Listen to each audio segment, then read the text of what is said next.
อ่อนไม้ไผ่พี่น้องไม้ไผ่ลายขนาดทางไปบ้านยางคำนี่ประเทศนาแซงหรือว่านาปลัง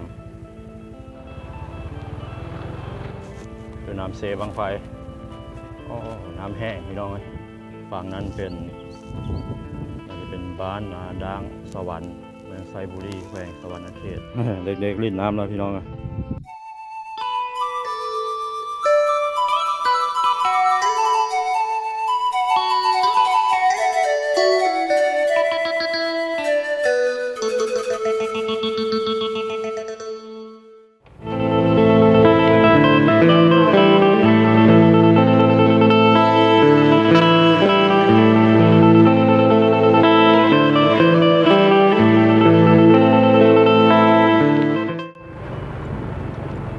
สบายดีพี่น้องหมดสู้เนาะตอนนี้เราสอนอยู่ที่บ้านนาพอกเพิ่งเมืองเซบังไฟแขวงคำม่วนคลิปนี้จะพาพี่น้องเขาออกไปเลาะไปเที่ยวก็ละทางบ้านยางคำบ้านใหญ่บ้านดังอยู่ทางเมืองเซบังไฟพาพี่น้องเข้าไปเบิ่งน้ำเซจากนี้ไปกับโบไก่ประมาณ2 กิโลเมตรเลยล่ะบ้านยางคำก็เป็นบ้านใหญ่เนาะบ้านดังติดกับบ้านหาดคำเฮียงติดกับบ้านนาพอก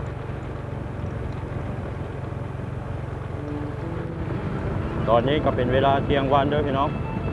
แดดร้อนผ่านไฟเผาตอนนี้ร้อนแห้งใกล้จะร้อนปีใหม่ลาวแล้วอีกประมาณเดือนกว่าอากาศก็เริ่มร้อนเริ่มอบอ้าวสะอ่อนไม้ไผ่พี่น้องไม้ไผ่ลายขนาดทางไปบ้านยางคำไม้ไผ่บ้านลำจะลำใหญ่ๆทั้งนั้น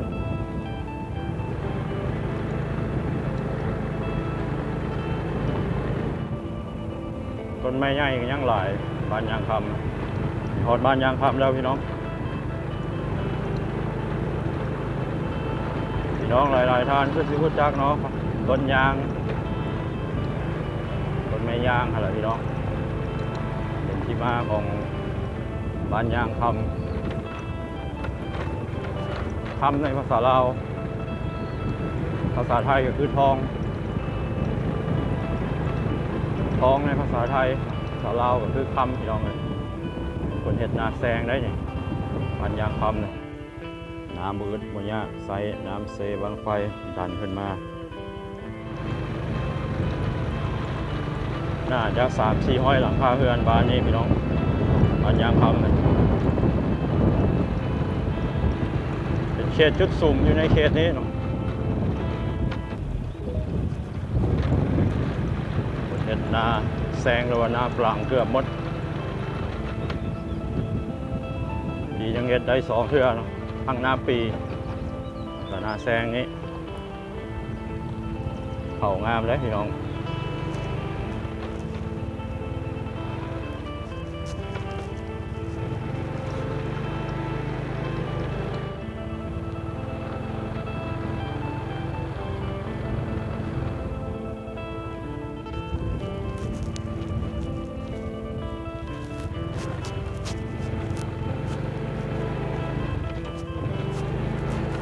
ฝนตกทางเป็นที่ตม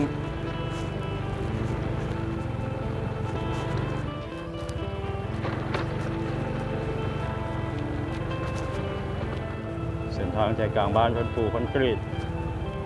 ก็ปูแล้วใหม่ๆพี่น้องเลยเป็นนางเศร้าเมื่อยอยู่แคมป์เซในวัดก่อนพี่น้องวัดบ้านยางคำน้ำเซบางไฟน้ำแห้งพี่น้องใสขนาดฝั่งนั้นน่าจะเป็นบ้านนาด่างสวรรค์เมืองไซบุรีแขวงสวรรณเขตบรรยากาศอยู่ที่วัดบ้านยางคำพี่น้องเงียบสงบขนาดได้ยินแต่เสียงนกเสียงไก่ขันนี่แหละส่วนบทเฮาพี่น้องสิประมาณนี้มาสอนมาหลายเทื่ออยู่เนาะบ้านยางคำเนี่ยโดยเฉพาะยามบุญสวงเฮือ เป็นก็จะจัดอยู่แคมเซนี่แหละจะสวงเฮืออยู่แคมเซบอลนี้พี่น้อง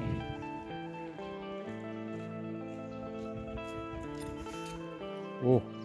มีหาดทรายแคมฝั่งอ่ะโอ้น้ำมันแห้งมีหาดทรายโป่งขึ้นพี่น้องคักแล้วแบบนี้ยามสงกรานต์มานั่งลิ่นอยู่นี่สบายอยู่แคมป์น้ำเลิกบ่น้อยเลิกบ่อยู่แคมป์ฮะอยู่แคมป์น้ำเลิกอยู่บ่ลิ่นได้บ่โอ้คักแล้วสปีใหม่เนาะเอาเต้นมากลางเลยโอ้มีหาดทรายคักแล้วพี่น้องอ่ะปีใหม่หรือว่าสงกรานต์มาลิ่นอยู่นี่คักแล้ว เด็กๆลิ่นน้ำแล้วพี่น้องอ่ะอากาศร้อนเนาะกระเจ้าก็ร้อนแล้วมาลงมาลิ่นน้ำไปแคมป์ตาฟางมันบ่ได้เลิกไปใจกลางว่างพุ่นน้ำจึงเลิกนะ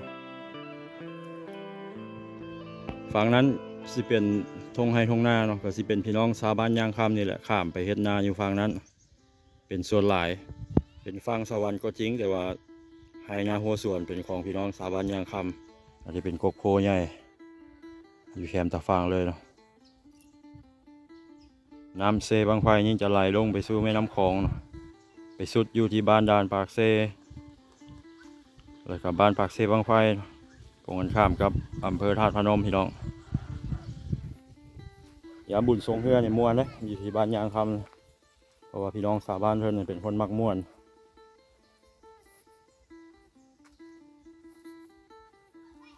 ต้นหมากม่วงหลายขนาดอยู่ในวัดเพิ่นเป็นปล่อยให้ง่วงเขามากินหญ้าในวัดเลย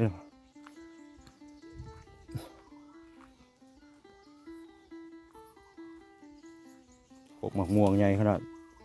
มะม่วงกระสอพี่น้องข้างหน้านี่เป็นศาลาเป็นไซต์ไว้อันเป็นบอลคณะกรรมการเนาะในงานบุญสรวงเฮือคือเสียนครับพี่น้องเลยนี่น้ำบริเลิกพระเจ้าลึ่งแล้วเนาะบริยานพระเจ้าอยู่กับน้ำอยู่ในบ้านยางคำนะมีแต่เพื่อนหลังใหญ่ๆเลยพี่น้องคนรวยหลายอ๋อศาลาแคมเซสามารถมานั่งลิดมานั่งชมวิวได้พี่น้องเลยโอ้คักเย็นคักขนาด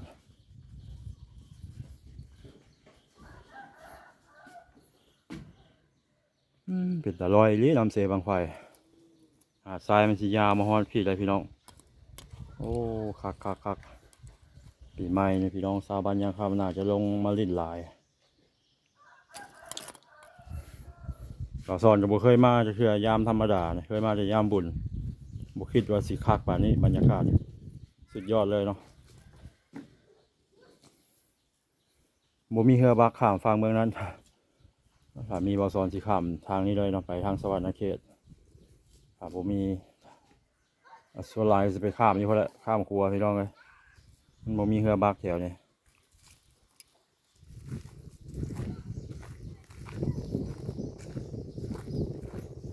คากะลีพี่น้องน้ำเสบังไฟ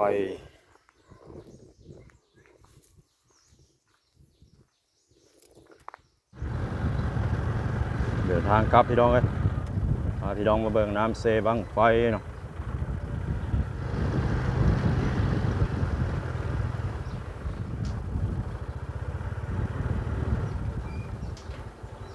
ทงนาแซงหรือว่าทงนาปลังพี่น้องใส่น้ำเสบังไฟนี่แหละปั๊มขึ้นมา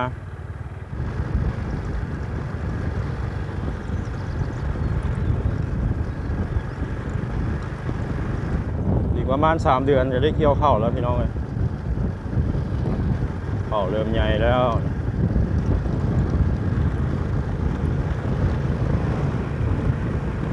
เราสอนเลาะบนทัวบ้านซ้ำพี่น้องเป็นบ้านใหญ่หลายพอสมควรเนาะพี่น้องเนาะพี่น้องนี่ก็เป็นคลิปภาพบรรยากาศเบาสอนพาพี่น้องเลาะเที่ยวชนบทลาวทางบ้านยางคำเมืองเซบังไฟแขวงขับม่วนวันนี้ขออนุญาตปิดคลิปไว้สำนี้ก่อนเนาะ คลิปหน้าพบกันใหม่ขอขอบใจทุกท่านที่เข้ามาติดตามรับชมเด้อเนาะสำหรับคลิปนี้สบายดี